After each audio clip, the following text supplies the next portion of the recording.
Okay, I think we are ready to go. Cara, you're ready to go? Yes, yeah, thank you. Great. Welcome everyone to One City's debate night for candidates seeking One City's nomination for Vancouver's Park Board and School Board. We're your hosts, Natalie Cushing. And Cara Ing. First, we'd like to, of course, acknowledge that we are gathered on the unceded traditional territories of the Musqueam, Squamish, and Tsleil-Waututh peoples. In Indigenous worldviews, people are inseparable from land. So it's fitting that tonight the Education and Parks caucuses are co-presenting tonight's debate. Schools alone aren't enough to support our kids. Families need playgrounds, pools, and sports fields. Likewise, community centers and parks are brought to life by the people that love them and the families that visit them.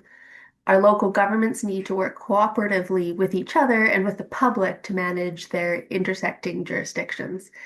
But over the last 4 years, school board and park board have faced anti-democratic attacks by ABC in an attempt to minimize participation in local government. And when people lose faith in their public institutions, they're easier to defund. One city doesn't want to let that happen. This election, we are bringing a positive vision for the future of Vancouver, one where there's a place for everyone. And our plan for accessible governance starts in schools and parks, which is why tonight my role is to present the nominees for Park Board who want to bring that vision to voters in October. Tonight's schedule will begin with the Park Board's folks, their opening responses to the question, what's the first motion you'll introduce once elected to Park Board? Then they'll each be asked two topic area questions per candidate, and candidates have chosen their topics that they wish to respond to. But they haven't received the questions in advance, so they'll have 90 seconds on the spot to answer them. Then candidates will respond to one random member submitted question. After that, I'll hand it off to Cara for the school board part of the evening, which will follow a similar format. And we're planning to wrap up by 8 p.m. So the candidates have been made aware that they have a specific amount of time and they're going to stick to it. So you will see spotlighted on the screen a timer so that we are all accountable and and to sticking to time. And don't expect to have to mute anyone that keeps going past the time. Um, but we will if we have to. Uh, so we'll start with introductions. And after I introduce each person, I will ask them the question, what's the first motion you'll introduce once elected to Park Board? And we've asked, and they're answering from their own positions and their own goals, and they're not necessarily One City platform positions yet. For the first second section, the candidates will have 30 seconds to respond. Our first candidate is Dominic Denofrio. Dominic is a Marpole resident, renter, and proud member of BCGEU. He has a degree in political science from SFU and works as a constituency advisor to two BC NDP MLAs. Dominic is running for Park Board to fix our community centers, protect our parks, and plant more trees. Dominic, what's the first motion you'd introduce as a Park Board Commissioner? Thanks so much, Natalie, and thanks everyone for being here. Once I'm elected to Park Board, the first motion I'm going to introduce is about planting more trees. I'm sure we've all noticed more stumps along streets in our neighborhoods. I know I have. And in Ken Sim's Zero Means Zero budget, the street tree program was one of the first things that got hit with budget cuts. So I want to make sure we restore that funding, but also have a more equitable distribution of street trees across our city, where we currently see South and East Vancouver having less tree cover than the rest of the city. Look at that timing, setting a great example. Thanks, Dominic. So next up, we have Tyler Pedersen. Tyler is a union member and labor activist, an environmentalist, and someone with a history of building consensus within communities. Trust begins with transparency, and Tyler's experience at the bargaining table, working across party lines to achieve positive change, are examples of what can be done when you bring folks with you. Tyler, what's the first motion you'd introduce as a Park Board Commissioner? First thing that I would want to introduce as an elected park board commissioner is tighter restrictions on public-private partnerships, or P3s, to capture revenue and require the use of city staff wherever possible. So P3s are contracts with third parties to perform a service, usually as a way for park board to collect quick cash and avoid needing an upfront investment into these programs. But we lose revenue, we lose oversight, and we lose control over the collection of personal information, which can end up outside of Canada in places like the United States. Very much, Tyler. And then finally, we have John Irwin. John is a former commissioner. Former Commissioner Irwin is a community advocate for a more just and sustainable city and an educator with a PhD and 20 years post-secondary. He liaised and partnered with community centers and unions, kept unhoused residents in parks, listened to nearby residents, and requested better solutions. John initiated the Stanley Park Bicycle Lane. John, what's the first motion you'd introduce as a park board commissioner? Yeah, thanks. The motion would direct staff and possibly legal counsel to define and strengthen the Parks Board jurisdiction under the Vancouver Charter, and to look at changes to the charter that could enable Park Board to be more financially self-sufficient, perhaps by having its own mill rate or a specific set share of Vancouver's taxes and fees. This motion would be multifaceted and would also have staff make recommendations to strengthen the Park Board and how to have the 3 local nations move towards representation on the Park Board. Thank you. Thanks, John. So moving right along, we're going to do our topic area questions. So candidates have pre-selected 2 topic areas but haven't received the question in advance, and they have 90 seconds to respond to each of these topic questions. So we're going to start with John Irwin and then Dominic, who both chose to respond to a question on climate change. So John, you're up first. The question is, what are your top 2 climate adaptation priorities for parks? And you have 90 seconds. Okay, thank you. Our Park Board team will ask Council to approve the West End waterfront plan, unlike the ABC majority, which abandoned it. So it went through Park Board, but they abandoned it and extended well into Stanley Park. The seawall, as a result, will be resilient, varied and interesting, and will likely save millions in terms of rebuilding it after every king tide and major storm. That happened on the term that we were on, with the barge on the beach and everything.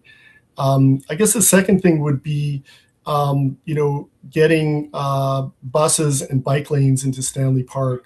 Buses like the Stanley Park bus, which I requested from TransLink six years ago. It's hard to believe how much time has gone by, and Park Board staff is implementing it now.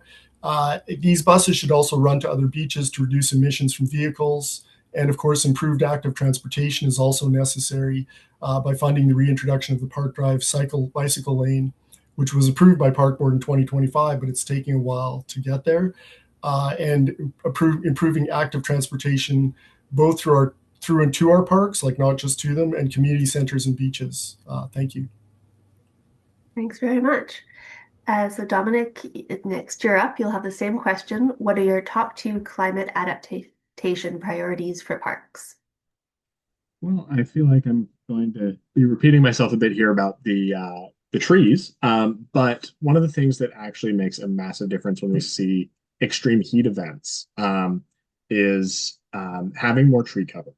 There have been studies done that show during extreme heat events, like in the 2021 heat dome, areas that had less tree cover had higher temperatures, and therefore more people suffered from heat stroke. Another measure I think would be really important is expanding the cooling center program through our community centers. Right now, not every community center operates as a cooling center during heat events. And I think it would be a fantastic measure for Park Board to make sure that every community center and every recreation facility during an intense heat event has the ability to turn into a cooling center, so that our residents, our neighbors can make sure that they are keeping safe during heat events. Thanks. Great. Thank you both. Unfortunately, it looks like we're going to have one of those hot summers this year. So this is going to be a very timely topic. Uh, so next we're going to move on to Tyler and John answering questions about swimming lessons. So Tyler, you're going to be up first answering the question, what operational changes would you prioritize to increase access to swimming lessons? And you have 90 seconds when you're ready. Thank you. So yeah, I've spoken with families across the city. One of the major issues that I've heard from people is how difficult it is to get their kids in swimming lessons. The fact that people have to go into Burnaby or beyond is embarrassing. We are a world-class city. We deserve world-class infrastructure and services. What I would prioritize going into this is making sure that we have the staff necessary to actually provide these swimming lessons. We've seen cut after cut in terms of the staff that the park board is able to keep as a function of the budget cuts. And one of the reasons I am such a strong proponent of having a good labor force is making sure that the people necessary, not only to have the training, the swimming lessons available for folks, but to make sure that we have the staff and funding necessary to make sure that these facilities are accessible, safe, and well maintained. I think that since moving a bit beyond operational funding, we haven't seen a new pool under park board jurisdiction since 2011. And with the Vancouver Aquatic Center being reduced from 50 meters to 25 meters, we are seeing a reduction in important sports and recreation facilities. And I think we need to be working quickly to fix that and make a more equitable solution. Thanks so much. And then we're going to go and hear next from John on the same question. What operational changes would you prioritize to increase access to swimming lessons? You have 90 seconds. Great, thank you. We definitely need to retain lifeguards in order to improve the availability of swimming lessons. They're the ones who provide that. As a coastal city with many public and private pools, swimming is a necessary skill for everyone, especially our children. During the presentations over the loss of lifeguards, thanks to ABC's totally zero budget, one lifeguard told me that they had a beach lesson program recently, but it was discontinued. The return of the beach lesson program could provide revenues and far more available lifeguards for beaches and pools. Call it learning from Joe Fortes, because that's actually how he did it back in the day. And, we need to fund and build more pools, as Tyler said, the 50-meter pool, looking at rebuilding long promised pools like Mount Pleasant Pool and the pool at Sunset Community Center. Another initiative we should investigate that would help the whole swimming community is using Hillcrest to bridge our way towards the 50-meter pool, because I think we need more pools, as Tyler said. The more pools we have, the more we swim, likely the more we will want to swim, and the need to provide swimming lessons will also go up. Also, swimming is a gateway to many other sports that we, myself included, enjoy in our city: paddleboarding, small craft sailing, kayaking. You need to swim to do those safely. So yeah, more lifeguards, more swimming lessons. Thank you. Great, thanks very much. And so for the next topic of an independent elected park board, Dominic selected this topic area. So you're going to have 90 seconds to answer the question. If the province or city moves towards dissolving or restructuring the park board, would you defend its independence as is, support reform, or advocate for integration into city council, and why? You have 90 seconds. Sorry. Well, I think as is, in a way, the park board needs to have some serious reforms towards greater independence from council and changes to the funding model. The reason this whole idea of abolishing the park board and folding it into city council sounds attractive to a lot of people is that there are some challenges to how it currently works. But I absolutely think no matter what, the accountability needs to be to the people of Vancouver. I would not support folding park board into city council, and any changes to that kind of major operational structure would need to be, in my opinion, only after approval in a public referendum. As it stands, I believe that the elected park board offers people direct accountability over their parks and community centers. My worry, if it was folded into council, is that our parks and community centers would be overlooked. The way I always look at it is, if someone's running for city council after a park board gets folded into it, and they have fantastic policies on housing, fantastic policies on homelessness, fantastic policies on the addictions crisis, but are kind of iffy on parks, people will vote based on the issues that, you know, hit more saliently necessarily than, and parks will get overlooked. And that's my worry. Thanks very much. And then we have one last question on the topic of sustainable funding for parks and recreation. And this one goes to Tyler. And your question is, what mix of funding tools would you prioritize? And where would you draw the line to protect affordability and equity? Thank you. Like John mentioned, I think that we need to be looking at how Park Board is funded. And I think there needs to be much more independence in terms of the funding models for Park Board. We've seen too often how it's sort of an afterthought with the city. And when you get an aggressive or adversarial city council, we see the actual harm that is caused in terms of the services that people need, as well as the user fees that they may be subject to.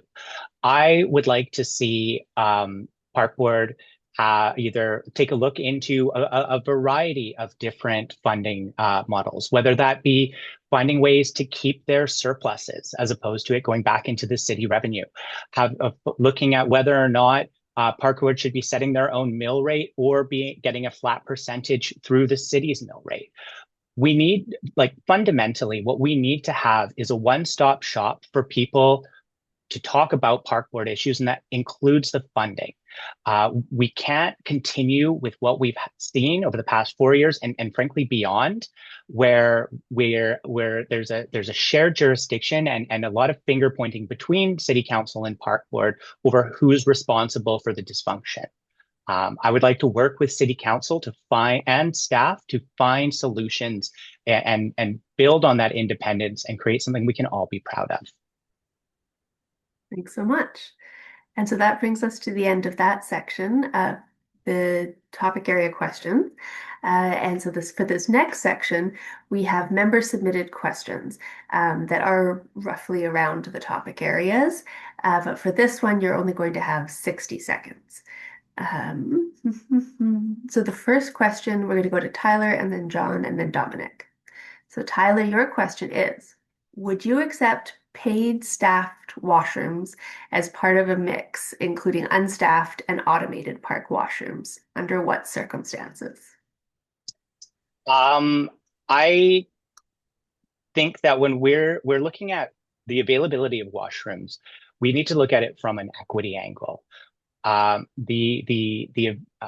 Whether or not there are available washrooms, if people are not able to use them, if the ways that people can use them are limited to whether they have a credit card, as many pay-for-use services have gone, I have an issue with that. I think that blocks off more than just the obvious folks of people who may be struggling with some level of poverty, but it also makes it harder for elders to access these.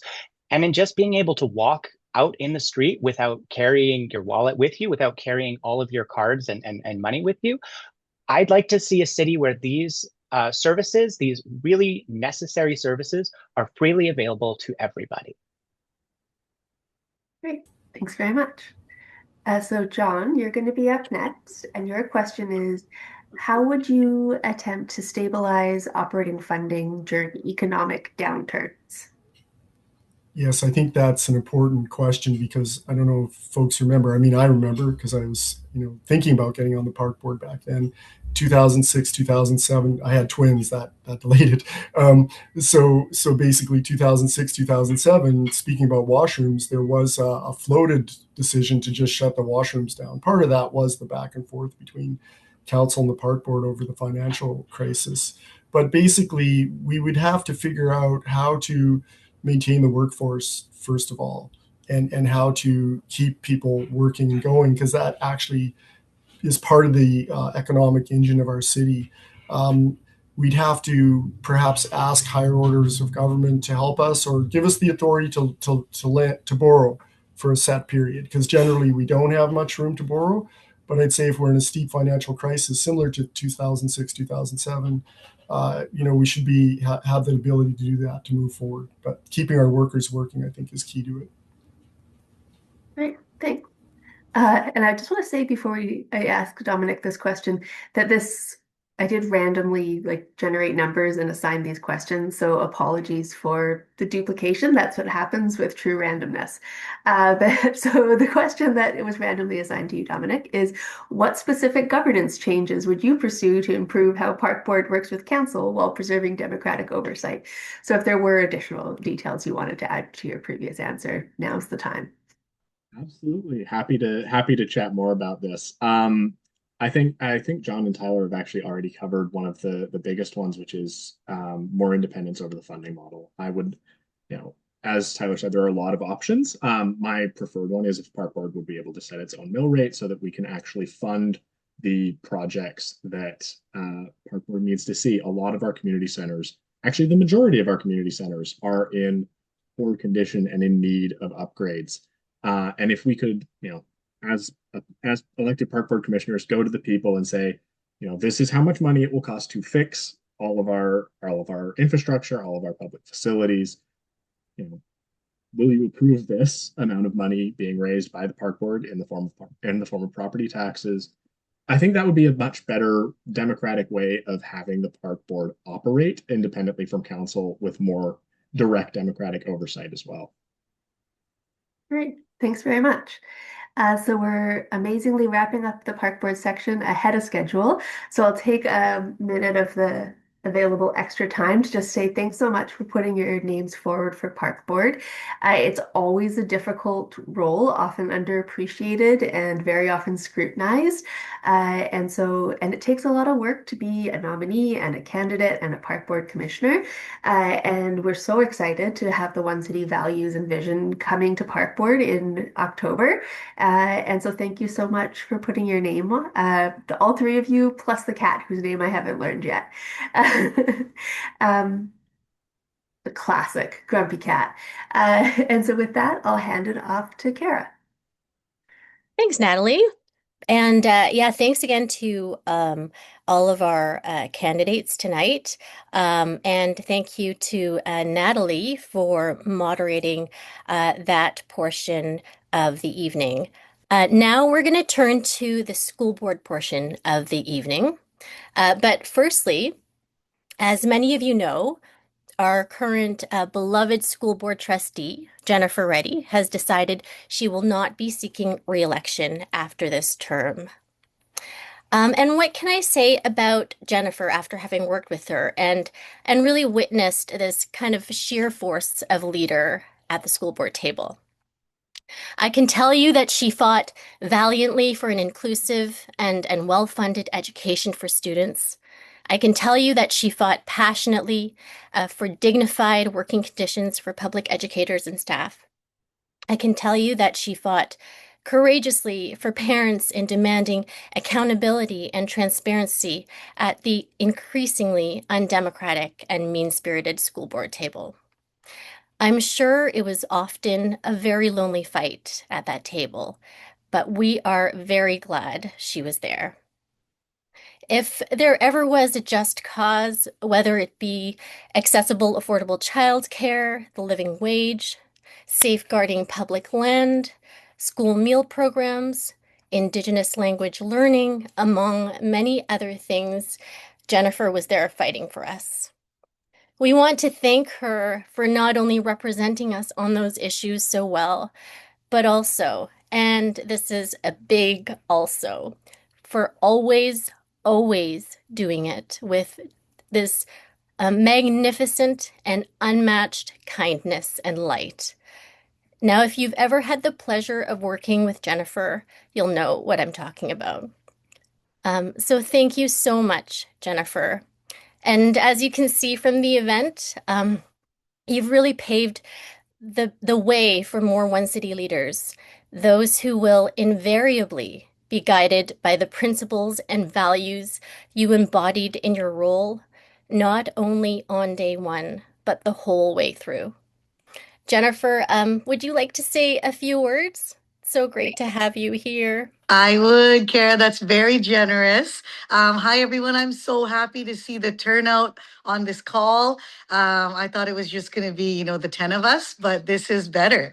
So the Parks panel was already so engaging, and I think you'll know it got easier for me to make this decision to be able to stand with the candidates and be able to support those of you in this process. So I don't feel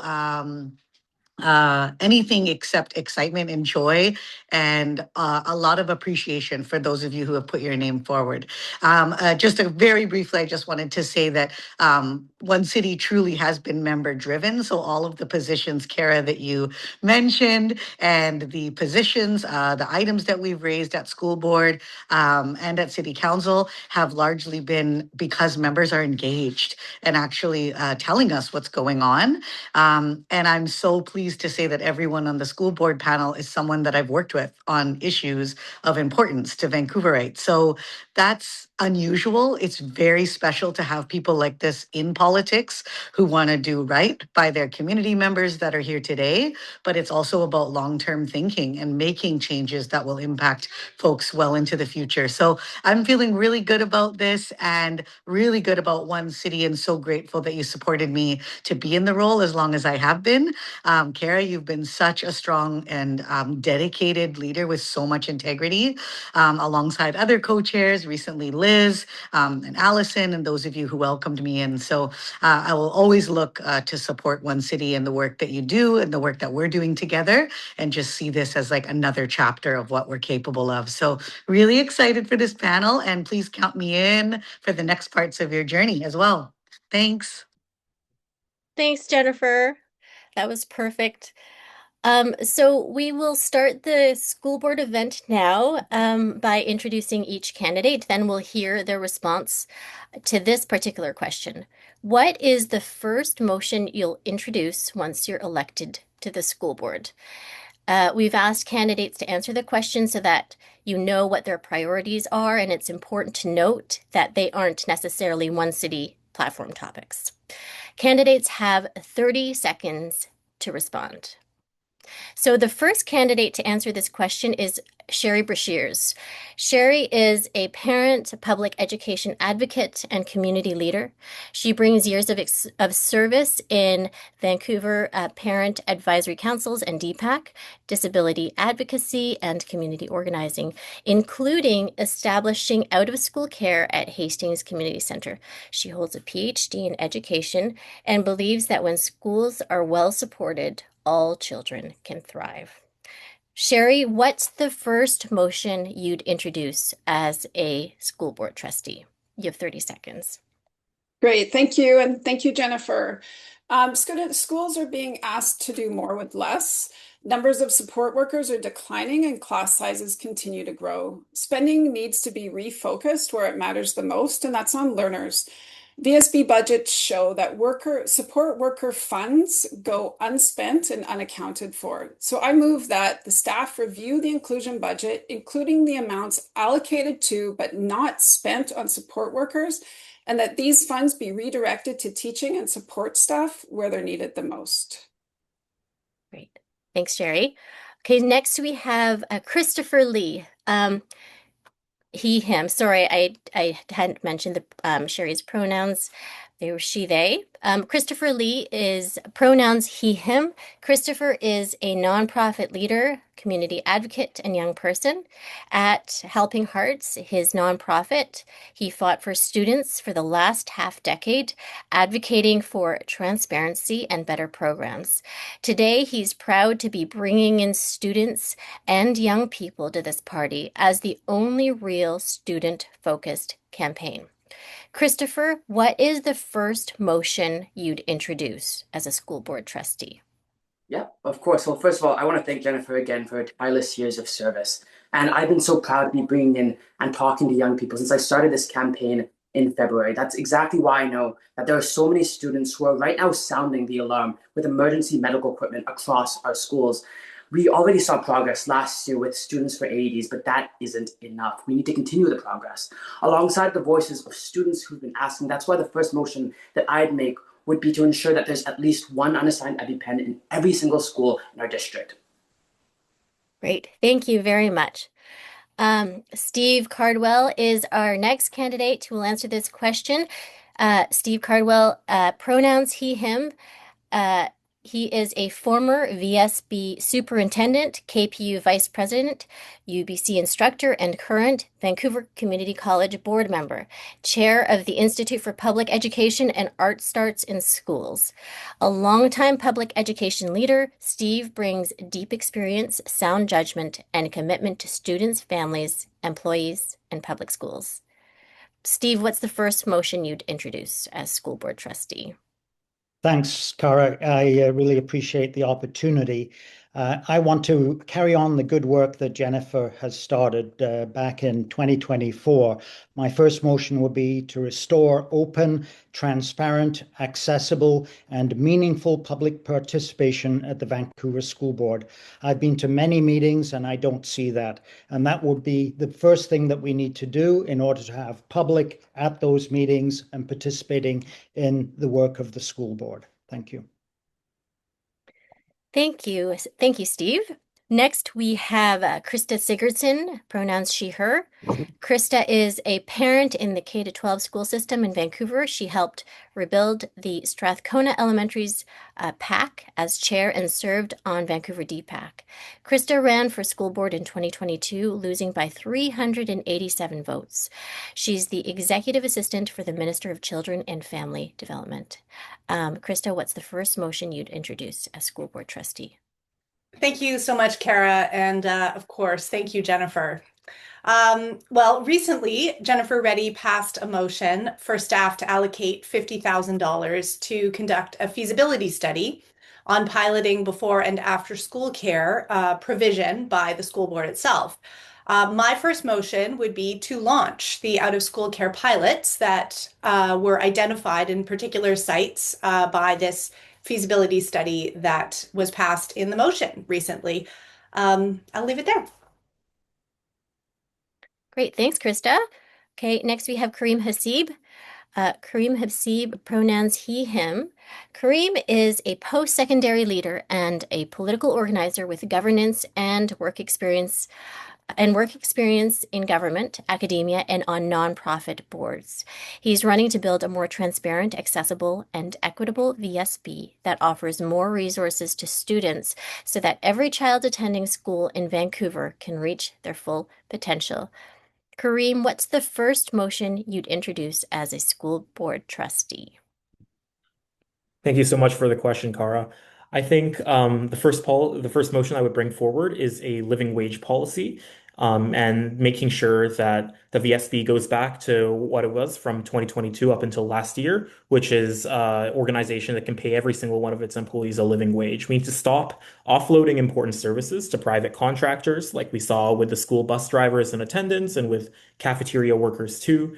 And we can ensure that every single worker doing labor for the school board is earning enough to live in the community that they serve, because living wages are good economic policy, good social policy, and also the right thing to do for our employees. Great, thank you, Kareem. Rory Brown is our next candidate. Rory Brown, pronouns he, him. He is the former president of the Secondary Teachers Union in Vancouver, faculty at BCIT, and an adjunct professor of education in education at UBC. Rory wants to work to make Vancouver schools fair for all children, no matter their background, and wants schools to again be the hub of their communities. Rory, what's the first motion you'd introduce as a school board trustee? Thanks, Cara. Well, not to get in the weeds too much, but the first motion I would bring would be to delegitimize and reinvigorate the advocacy committee. One of the things that's important to remember about a school board is they don't have the power of taxation, and they can't generate their own income for the largest portion of income that comes to the school board. So what we have when we're left without being able to tax the residents is we have our advocacy and we have our voice. And for too long, voices of the community have been silenced. And so I would have an immediate reinvigoration of the advocacy committee. Great. Thank you very much. So now we'll move on to topic area questions. Candidates have pre-selected 2 topic areas, but have not received the questions in advance. They have 90 seconds to respond to each of these topic questions. We will start with Steve Cardwell and Rory Brown responding to a question on land and facilities. So the question is, Carleton School has been closed. What do you think should be done with the land it sits on? Steve, you are first and have 90 seconds. Great, great question. When I was superintendent, Carleton School was on the chopping block back then, and we looked at the property then. It was zoned around the edges for potential development, and we actually planned a school and community center in the middle to replace the old seismically at-risk Carleton and place useful community-oriented structures around the edge of that property. And I think that's something we should be considering across where we have some surplus space and where we can provide community amenities and perhaps affordable housing as part of that mix that is needed in the community. However, I would say that the school itself is still needed in that area. I don't believe the school district has fully taken into account the growth that will be taking place around the Carleton Bruce area. And so my view is Carleton should be revisited, and that we should consider redeveloping some of the properties around the periphery of the property. It's a very large property. Thank you. Thanks, Steve. So, Rory, you're next with the same question, and I'll repeat it. Carleton School has been closed. What do you think should be done with the land it sits on? Well, the land it sits on should have a school on it, first and foremost.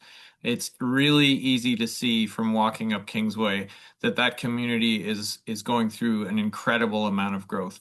Every single political party in Vancouver is talking about increasing density in different ways, and it's only a matter of time that density goes up. The school board lands, the lands that the school board owns is the most incredible endowment that's given to us by the folks that came before us. And it's something we need to protect and we need to steward.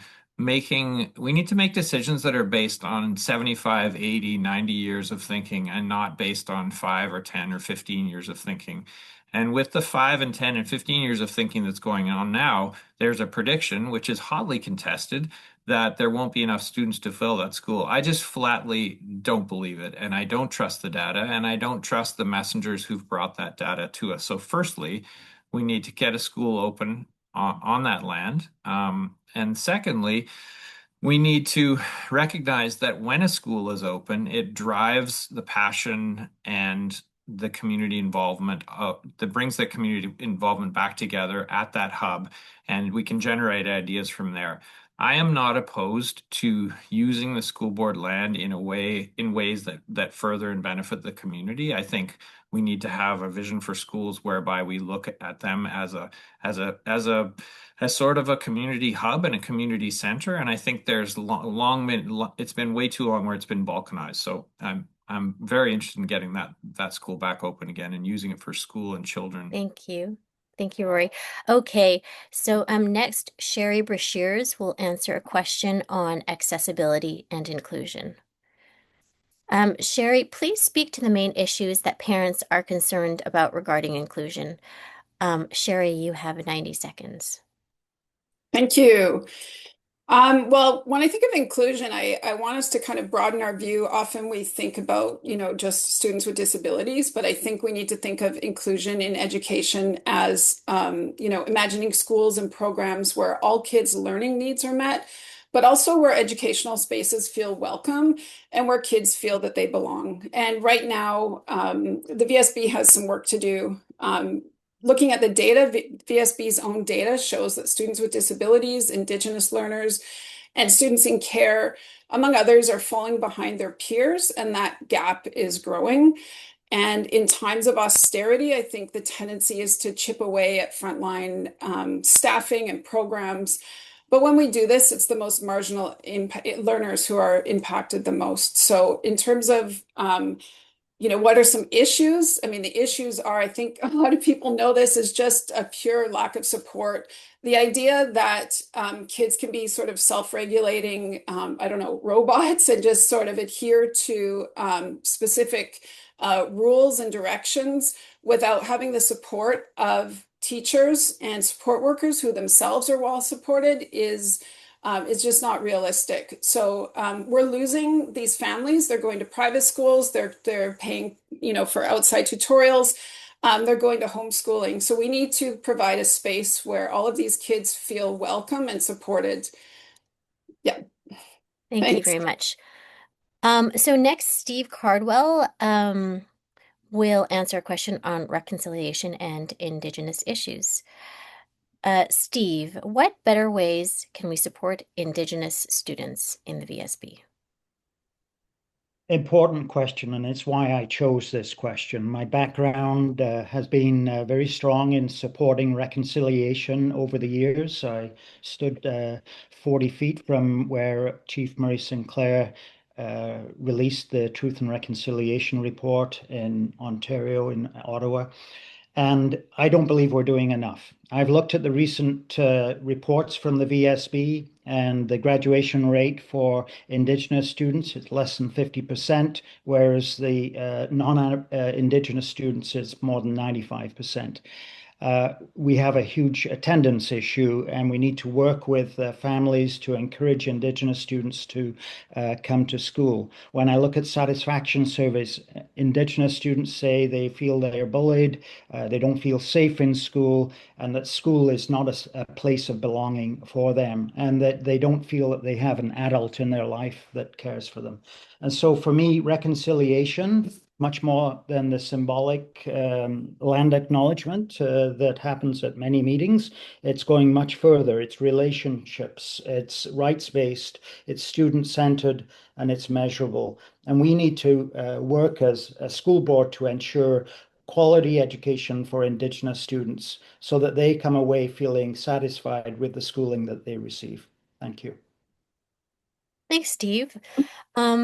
Next, Krista Sigurdsson, Christopher Lee, and Kareem Hasib will answer a question on student services. What are the gaps in student services that you would want to address as trustee? Krista, you are first with 90 seconds. Thank you, Cara. Well, life is very hard for many kids and teens right now. And recently, the VSB made cuts to the Safe and Caring Schools Department, which, among other things, ensures that kids have access to youth and family workers. These are akin to social workers who are trained to help kids and families navigate the challenges of being a young person, whether that's drugs, friendships, gangs, issues at home, you name it. We need to reinstate funding for this program. That is something that I definitely believe in. One other thing is that we need to ensure that the province is held to its promise to have one counselor in every school. Right now, counselors are shared between multiple schools, and hundreds of students use one counselor who jumps between schools. So it's nearly impossible for a counselor to have a meaningful, proactive, ongoing relationship with a student. We need to hold the province accountable for that promise. And I believe that as a trustee, that is a major part of our role, is to represent the children and families in this district to the province. When funding is inadequate, when resources are scarce, our job is not just to move the parts around, but also to get more from the province. Thanks, Krista. Christopher, you are next. What are the gaps in student services that you would want to address as trustee? You have 90 seconds. Yeah, just a couple weeks ago, I spoke with an education assistant from Shaughnessy Elementary. That's one of the richest neighborhoods in all of Vancouver.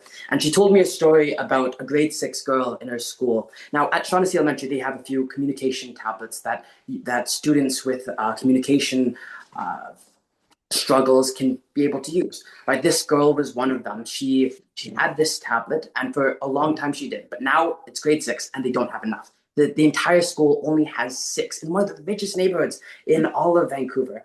And now she has to get that taken away because even though she's marginally improved, now that has to go to somebody else who needs it more than her.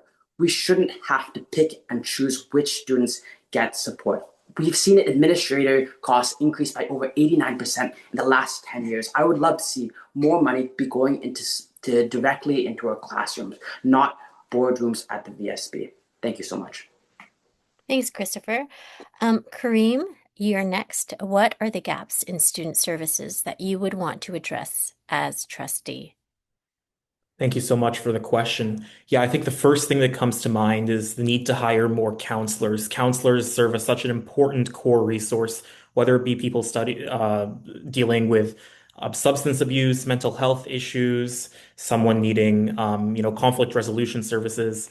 The counselor is often a touch point that, right now we have a huge shortage of. Um, I think right now in the VSB, the ratio of students to counselors is around 700 to 1, whereas per the BC Teachers Federation, the recommended ratio, or what's common in other jurisdictions, is about 250 to 1. So we're really failing on that front. We also need more librarians. We need to make sure that we have at least one full-time librarian serving in every school library that we have. And we need to also make sure that we're expanding things like early assessments to identify areas that we can improve. We can provide students with more support sooner. And we need to also hire more educational assistants to make sure that we're helping students with disabilities and diverse needs, as well as emphasizing, bullying education and also, education around, healthy and safe relationships and education around substance use as well. So there's so much we can do, and it really comes down to making sure that we're funding those core services like counselors that students rely on, not giving massive wage increases to people at the superintendent's office and in the administration. Thanks, Kareem. Next, Sherry, you'll be answering a question on democracy and transparency. How might parents and other community members have better or more worthwhile interaction with school trustees?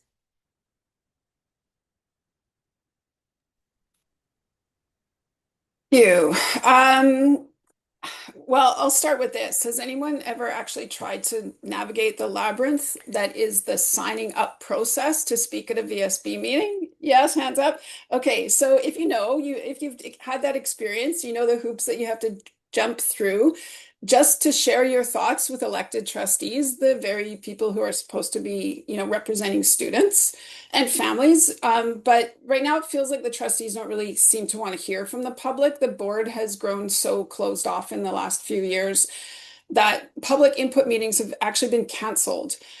Now, last week during the Meet the Candidates event, I told a story about my experiences fighting the closure of my kids' school and what it was like for my community to fight to save our kids' school from closure. And what I really wanted people to take away from that story was the fact that the trustees actually created opportunities to hear from communities about what their neighborhood schools meant to them. We felt like the trustees actually listened and that what we had to say actually mattered and actually influenced the outcome of decisions. And that is the VSB that I hope we can create again, a place that's open, that's collaborative, where trustees and staff actually listen to students and families and community members. And I think this will change the tone of the district and ultimately result in better decision making and a better education system. Thanks, Sherry. Next, Kareem and Krista will answer a question on childcare. As you know, there is huge demand for out-of-school care for students in Vancouver schools. How might you address this? Kareem, you're first. 90 seconds. For sure. I think, it's ridiculous that we have this huge shortage in a system where we have the staff, we have the space, we have the facilities and we have the means to support these before and after school programs. Yet, we can't get the ball moving on this. So we need to make sure that the approval process for, building childcare centers is streamlined, and, also require that some of these centers be located on school grounds, especially in elementary schools where we know we have the space for it. Childcare is so important for, healthy childhood development, increasing worker participation, and it's also important from a gender equity perspective as well. And, I think it's really important that, we also work with city council and we work with the mayor's office to make sure that, we sort of get a lot of the unnecessary bureaucratic hurdles out of the way when it comes to childcare, so that people aren't having to drive all the way across the city or get on a waiting list for months just to be able to, or, have to pay out of pocket, exorbitant amounts just to be able to get their kid into daycare, right? Childcare should be $10 a day or even cheaper than that. And you should be able to drop your kids off in the morning and know that you're going to pick them up after work and that they'll be taken care of. And the best way to do that is by using the resources, the land, the people, and the talent that we already have in the VSB, and work with the city to make that a reality. That way we can make sure that every single family has access to this vital service and can spend their money elsewhere during a cost of living crisis. Krista, you're next. As you know, there's a huge demand for out-of-school care for students in Vancouver schools. How might you address this? Thanks, Cara. I'll start off with a brief personal anecdote. I have been very fortunate in my childcare journey in that we secured before and after care at my kids' school, which is 2 blocks away. This has changed everything. We have the experience of a complete community. Now that my kids are out of the age of requiring before and after care after school, they know neighborhood kids. They walk around after school and run into their friends. We don't do play dates. We don't do that. They find each other. Having childcare in your kid's own school, ideally where you live in your catchment school, is part of creating complete neighborhoods. And that is a really important thing to me. It's also an election issue. It's something that I think is very popular with many voters. And all that it requires is the political will to make it happen. The BC government has allocated over $300 million to expand out-of-school care, childcare on school grounds. Not enough of this funding has been allocated to the VSB. So we need to change that. So part of it is about working with the province to get that funding to our district. Another part of it is about working with the city to make these projects happen, to work with the schools, to open up those spaces. Many families end up choosing schools outside of their catchment in order to access childcare. We need to change that. Thanks, Krista.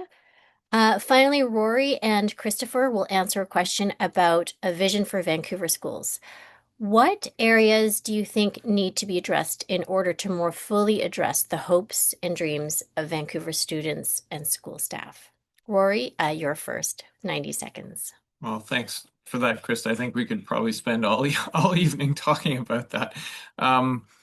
Well, the hopes and dreams, this is something that I think a lot about as someone who was a teacher, and now I teach in post-secondary, and my job is to teach teachers.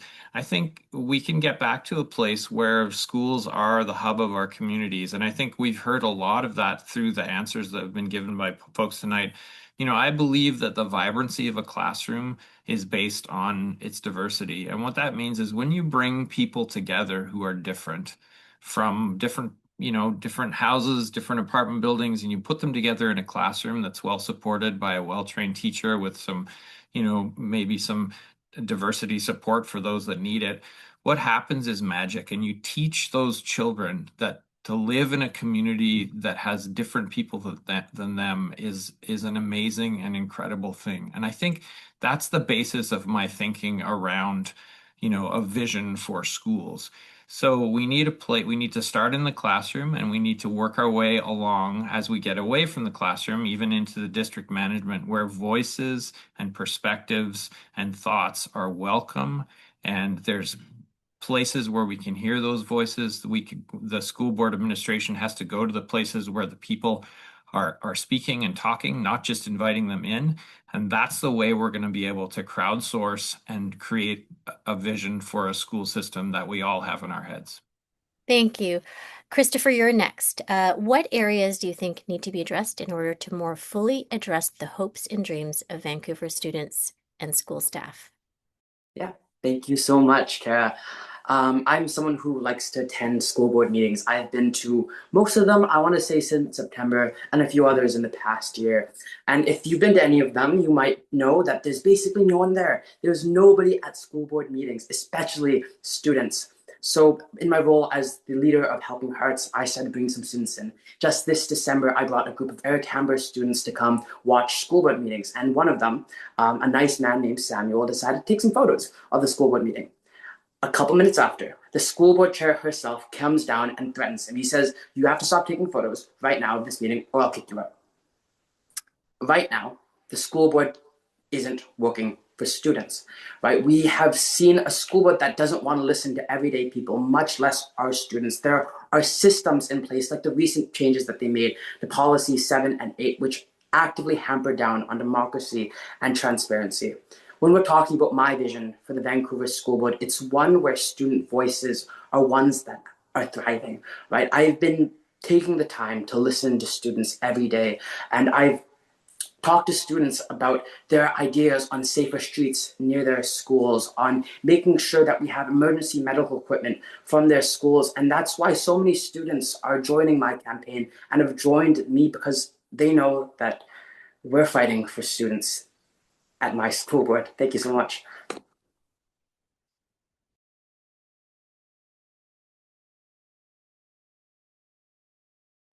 Sorry. The following questions were submitted by members in advance of the debate. Each candidate will answer a member question, 1 minute per question. The order of speakers and questions were randomized. Candidates, you have 1 minute to answer the question. Kareem, will you commit to reopening public access to attending school board standing committee meetings? And will you allow public delegations to speak at those meetings as they were able to prior to COVID? Thank you for the question. And the answer is yes, full stop, absolutely. It's so important that, that the parents, community members, educators are able to go to the body, their elected representatives, who represent their, constituents and be able to voice their concerns. And, I think that, the more minds that we have in one room, and the reason that, as Christopher was alluding to, that we have such this huge disengagement between the public and the board is because of, all of the anti-democratic motions that we're seeing from the board, restricting, how long in advance you have to contact them to speak, how many times they're allowed to speak in a given term. We need to break down those barriers and invite people to, speak with us. And, I think that that's making sure that we reverse all of the anti-democratic motions that the current board has put forward is really, really important. And that's something that we can do on day one if elected.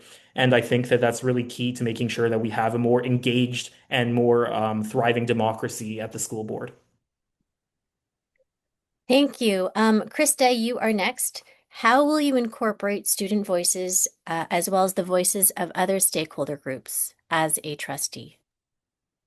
Thank you, Cara. Well, we need to make the role of the student trustee more meaningful than it currently is. The student trustee currently sits on the school board at the school board table, but doesn't have a meaningful role.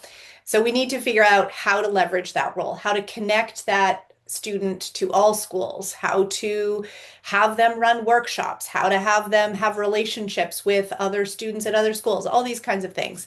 Because really right now they don't have a very meaningful role. That's one thing. Another thing which Sherry brought up in another comment is around making it more straightforward to speak at the school board table. Right now, when you go to sign up online to speak at a delegation meeting, you have to select on your form whether you're going to speak to an operational issue or a governance issue. And if you accidentally select operational, they will automatically ban your application. How would a kid know not to select operational? It makes no sense. Thanks, Krista. Rory, can you speak to something you've done or worked on in your life that's impacted working people in their day-to-day lives? Yeah, I was elected as the president of the Vancouver Secondary Teachers Association, which was a role that I did for 3 years, and I was in the office for an additional 2. I worked hard to, I'm not sure how far into the weeds you want me to get, but I worked hard to work on a piece of language in the contract called staff committee. And staff committee is a place where our teachers can get together and democratically put forward ideas for the governance of schools. And that really speaks to my idea, that my thinking around the way people need to hear each other when they're developing ideas and bringing solutions forward for the work that they do. Having some level of agency in your work is an amazing emancipatory power. And that emancipatory power takes you and brings you into a level of where your work is inspirational to yourself. And so anytime you can do that, you've won, you've made work better for people. And so I worked hard to do that as union president. And I'm proud of that work. Thank you. Christopher, what is the most pressing issue for students right now? Yeah, I think that is a very good question. I think the biggest thing that is going on with young people all over, especially our students, is the mental health crisis that we have. When we see students, when you talk to them, you can see this clear trend of worsening mental health over time. And what that really comes to with the school board is the lack of counselors that we've had. I know Krista and Kareem have talked about this before, but just to reinforce the point that most elementary schools and most schools don't have full-time counselors. I met an elementary school teacher who was talking to me about it just the other day, who told me about how he sees his students struggling, he sees his students needing that support, but their school doesn't have that counselor there. Newsflash, kids have mental health struggles every day of the week. The current student to counselor ratio in the VSB is 500 to 1. Back 20 years ago, it was much, much lower than that. We need to hire more counselors and support staff at every single school in our district. Thank you so much. Sherry, schools of choice have a higher cost per student, taking funds from students not in those programs, and primarily attract students from more affluent families. The money for schools of choice reduced the funds available for the remaining students. How will you address this inequity? That's another good question. And by schools of choice, I think you mean choice programs, or like programs like mini schools and things like that.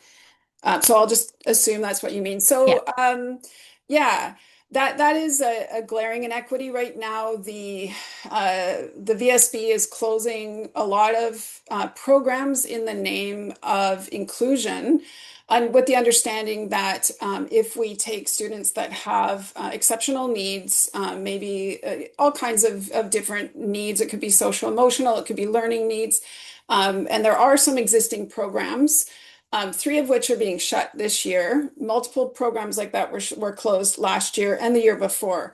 So numerous of these programs have been closed over the past, I'd say, 3 years. And these kids are being placed back into schools without the supports that they need. But at the same time, nothing seems to be affecting programs for these choice programs. And I think we need to study that situation and do a study of those programs to see what can be done to better spread the resources. Thank you, Sherry. Sorry, I have to cut you off there. Steve, what are your views on public funding for private schools in Vancouver, and how would you use your role as a trustee to amplify your views to senior levels of government? Well, perfect question. I'm opposed to public monies going to private schools. There are 2 groups of schools funded by the province that are independent or private schools. One is faith-based and the other are the elite schools, Group 1 and Group 2. As chair of the Institute for Public Education, we are on record as opposing funds going to private schools. In fact, it's about $600 or $700 million a year that go to private schools that could go to our public system.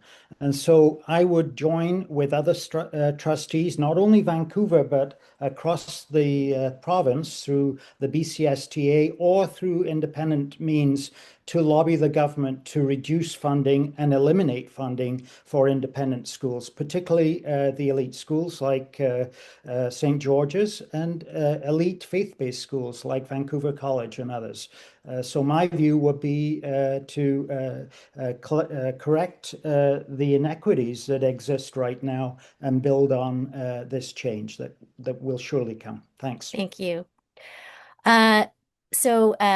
Thank you so much to all of our school board candidates. We've actually come to the end of the school board portion of this evening. Thank you so much for your very thoughtful and intelligent responses.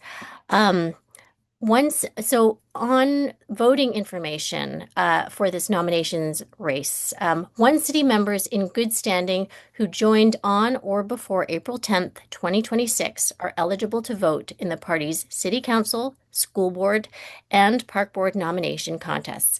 Voting will be held primarily by electronic ballot and managed by voting systems provider Simply Voting. The council and school board election will use a ranked ballot system. The park board election will be by member acclamation with 50% plus one approval required to secure a seat. Eligible members will receive their electronic ballot the first minute of May 3rd, and voting will conclude at 11:59 p.m. on May 10th.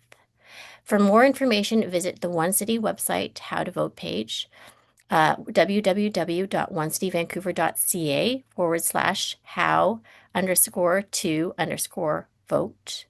To learn more about the candidates, visit the OneCity website Candidates for Nomination page. That's www.oncityvancouver.ca/r_candidates.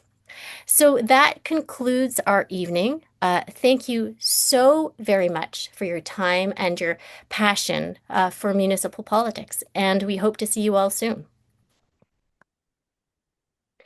Thanks, everyone.